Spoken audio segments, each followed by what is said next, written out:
To see Air Tracker 5. Good Morning Cleveland is getting a special behind-the-scenes look at some of just the fascinating work going on there. I want to hear more of the song, but we got to go to Trent. He is there live this morning. Trent, their work goes far beyond space, too. You're just having a good time up in there today.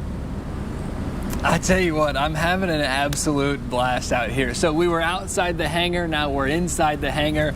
I mean, there's the research that goes on here at NASA Glenn Research Center. I mean, they were telling me that there is at least a part of every single U.S. aircraft that has gone through, like the research has gone through NASA Glenn. Just incredible stuff. And so I'm here with Jim Demers. You're the Chief of Aircraft Operations. I don't even want to ask what is this, right? All this stuff. Tell me about it. I'm going to ask you about it. What is this? All right, this is actually an antenna test. So one of Glenn Research Center's core competencies is actually communications for aeronautics. And this is a conformal antenna that they're working on and testing.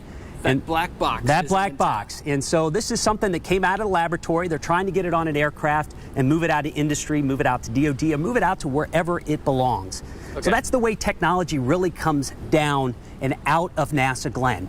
Is getting it through into its proper environment. And that's what we do here at Aircraft Ops. So you guys are testing essentially all the research stuff. They've made it, you test it, and that's the next step is to get it to go on? To get it go on, right? Nice. The taxpayers have paid for it. We want to get it out there. It doesn't need to sit on a shelf here at NASA. It needs to get out there. All right, and this arm, what is this right here? Okay, and I'm not one of the researchers for this. I'm one of the pilots on this program, but this arm is actually measuring the field around the antenna. So they're really trying to test what this antenna is doing. As we go to urban mobility, moving people with smaller aircraft in the urban environment, which is one of NASA's goals, we need to do it with less power, lighter weight antennas, and antennas that work better because they need to be put on weird surfaces. So these are going to be conformal antennas, is my understanding. Conformal, so it'll shape to.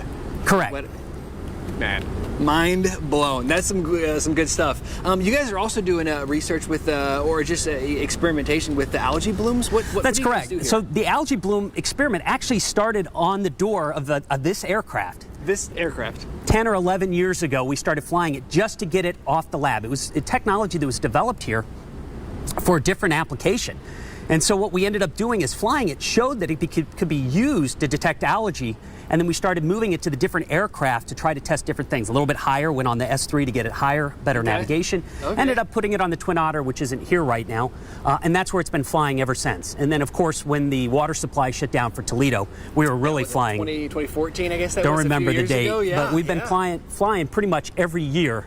Looking at the algae, developing better sensors, improving the algorithms, and working with it. So you guys are going to get busy with that again. We are. What, a couple months here, midsummer, July-ish. Yeah, it starts turning green. Yeah.